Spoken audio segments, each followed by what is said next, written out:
In this video, I will show you how to fix Gamma AI if it's not loading or crashing.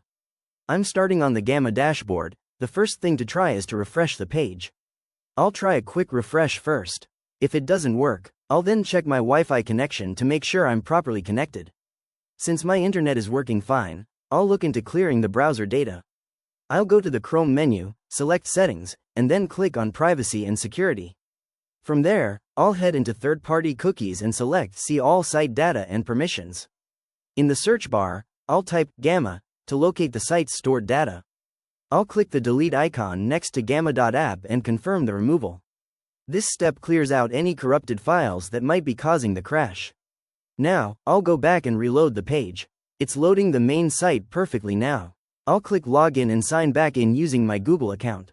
After the sign-in process finishes, my dashboard is fully restored and working smoothly.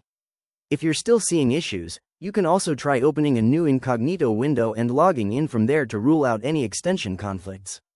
And there you have it. That's the complete process of fixing Gamma AI when it's not loading or crashing.